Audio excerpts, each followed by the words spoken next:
বন্ধুরা, এবার আমরা এক চলক সমন্বিত দ্বিঘাত সমীকরণ ও তার সমাধান নিয়ে আলোচনা করব। আমরা জানি চলকের যে মান বা মানগুলোর জন্য সমীকরণের উভয় পক্ষ সমান হয় ওই মান বা মানগুলোই সমীকরণের বীজ বা মূল বা রুট, এবং ওই মান বা মানগুলোর দ্বারা সমীকরণটি সিদ্ধ হয়।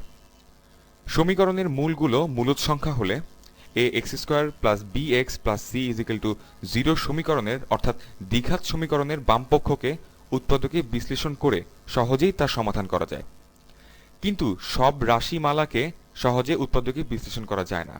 সেজন্য যে কোনো প্রকার দ্বিঘাত সমীকরণের সমাধানের একটি সাধারণ পদ্ধতি আছে, যা আমরা পরবর্তীতে আলোচনা করব।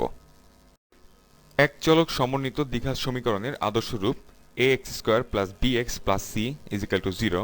এখানে এ বি সি বাস্তব সংখ্যা এবং এ এর মান কখনোই শূন্য হতে পারবে না, কারণ এর মান যদি শূন্য হয় তাহলে এ এক্স স্কোয়ার এটার মান শূন্য হয়ে যাবে, তখন তাহলে সমীকরণটি দ্বিঘাত সমীকরণই থাকবে না।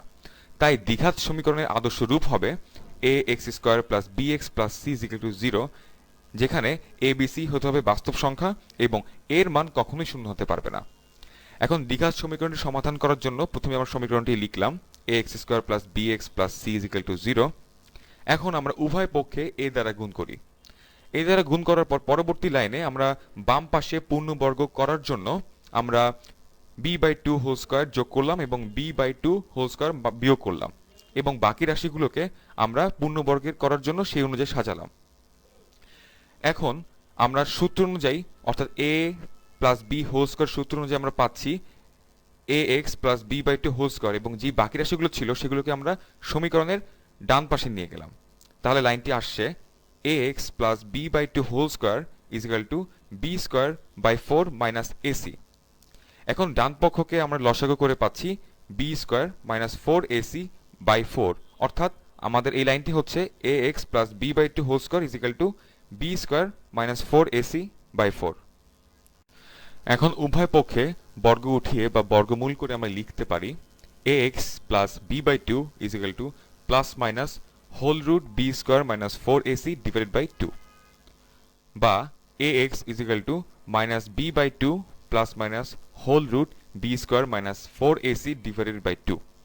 এবং এভাবে সমাধান করে আমরা দেখতে পাচ্ছি এক্স এর মান হচ্ছে minus b plus minus whole root B square minus 4ac divided by 2a।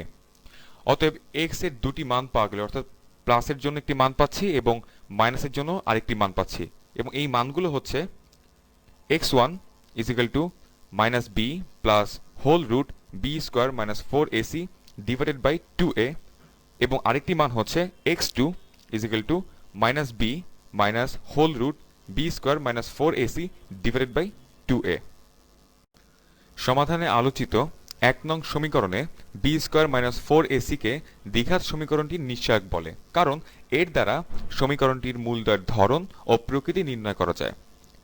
নিশ্চয়কের অবস্থা ভেদে দ্বিঘাত সমীকরণের ধরন ও প্রকৃতি। যদি বি স্কোয়ার মাইনাস 4ac শূন্য থেকে বড় হয় এবং পূর্ণবর্গ হয়, তাহলে সমীকরণটির মূলদ্বয় বাস্তব, অসমান ও মূলদ হবে। যদি বি স্কোয়ার মাইনাস 4ac শূন্য থেকে বড় হয় কিন্তু পূর্ণবর্গ না হয়, তাহলে সমীকরণটির মূলদ্বয় বাস্তব, অসমান ও অমূলদ হবে।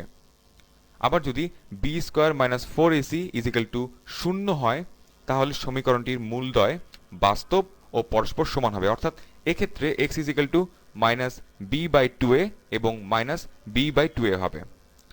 এবং বি স্কোয়ার মাইনাস 4ac যদি শূন্য থেকে ছোট হয় অর্থাৎ ঋণাত্মক হলে বাস্তব মূল নাই, অর্থাৎ মূলদ্বয় অবাস্তব হবে। চলো এবার একটি উদাহরণ দেখি। X square minus 5x plus 6 equal to 0 সমীকরণটির সমাধান এখন আমাদের করতে হবে। A X square plus B X plus C equal to 0 দ্বিঘাত সমীকরণের আদর্শ রূপের সাথে তুলনা করে আমরা পাচ্ছি a equal to 1, b equal to minus 5 এবং c ইজিক্যাল টু 6। অতএব সমীকরণটির সমাধান হবে, আমরা জানি x equal to minus b plus minus whole root B square minus 4ac divided by 2a। এখানে আমরা a, b এবং c এর মান বসিয়ে পাই x equal to minus minus 5 plus minus whole root minus 5 whole square minus 4 into 1 into 6 divided by 2 into 1, এবং সমাধান করে আমরা দুটি মান পাচ্ছি, একটি হচ্ছে 5 প্লাস 1 ডিভাইডেড বাই 2 এবং অপরটি হচ্ছে 5 মাইনাস 1 ডিভাইডেড বাই 2। অর্থাৎ সমীকরণটির x square minus 5x plus 6 is equal to 0 এই সমীকরণের দুটি মূল, একটি হচ্ছে 3 আর একটি হচ্ছে 2।